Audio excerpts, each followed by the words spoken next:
పిఠాపురం నియోజకవర్గం TDP incharge బాధ్యతల నుంచి వర్మను తప్పించారు.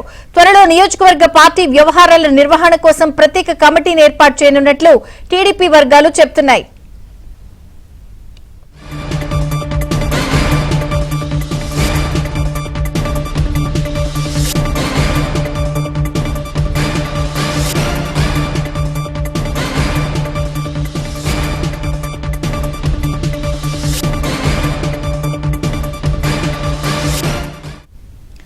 పిఠాపురం నియోజకవర్గం టీడీపీ ఇన్ఛార్జి బాధ్యతల నుంచి వర్మను తప్పించారు. త్వరలో నియోజకవర్గ పార్టీ వ్యవహారాల నిర్వహణ కోసం ప్రత్యేక కమిటీని ఏర్పాటు చేయనున్నట్లు టీడీపీ వర్గాలు చెబుతున్నాయి. పూర్తి సమాచారం ఏపీ బ్యూరో చీఫ్ రామారావు అందిస్తారు. రామారావు. విజయ చంద్రిక, పిఠాపురం నియోజకవర్గం తెలుగుదేశం పార్టీ ఇన్ఛార్జిగా ఉన్న వర్మని బాధ్యతల నుంచి తప్పించారు. కొద్దిసేపటి క్రితం తెలుగుదేశం హైకమాండ్ ఈ మేరకు నిర్ణయం తీసుకుంది.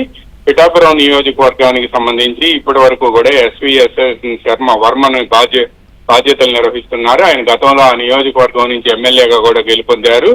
అయితే పవన్ కళ్యాణ్ అక్కడ 2024 ఎన్నికల్లో అక్కడి నుంచి పోటీ చేయడంతో అప్పట్లో ఆయనకు మద్దతు ఇవ్వాలని వర్మను హైకమాండ్ ఆదేశించింది. ఆ మేరకు ఆయన మద్దతు ఇచ్చారు.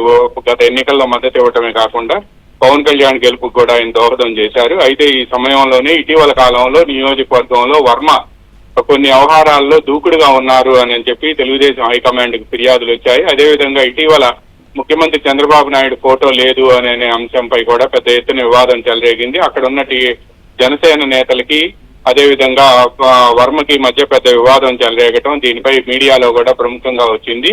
ఈ అంశానికి సంబంధించి ఇటీవల జనసేనకు సంబంధించిన కొంతమంది నేతలు కూడా ముఖ్యమంత్రి చంద్రబాబు నాయుడుతో మాట్లాడినట్టు తెలిసింది. పిఠాపురం నియోజకవర్గంలో పలు మండలాల్లో కూడా కూటమి నేతల మధ్య సఖ్యత లేకుండా పోయింది అని కూడా అది హైకమాండ్ కి నివేదికలు అందాయి. ఈ నేపథ్యంలోనే వర్మ ఇటీవల తూర్పుగోదావరి జిల్లా నియోజకవర్గ ఎమ్మెల్యేల సమావేశంలో కూడా వర్మను ముందుగా పిలిపించి ముఖ్యమంత్రి చంద్రబాబు నాయుడు మాట్లాడారు. ఆ తర్వాత నియోజకవర్గ ఎమ్మెల్యేల సమావేశం జరిగింది. ఈ సమావేశం అనంతరం కూడా ముఖ్యమంత్రి చంద్రబాబు నాయుడు తూర్పుగోదావరి జిల్లాకు సంబంధించిన కొంతమంది సీనియర్ నేతలతో మాట్లాడటంతో పాటు పార్టీ వర్గాల నుంచి అదేవిధంగా ఇంటెలిజెన్స్ వర్గాల నుంచి కూడా నివేదికలు తెప్పించుకున్నారు. ఈ నేపథ్యంలోని ఈ నివేదికలన్నింటినీ అధ్యయనం చేసిన తర్వాత ప్రస్తుతం ఇన్ఛార్జిగా ఉన్న వర్మను ఆ బాధ్యతల నుంచి తప్పించారు.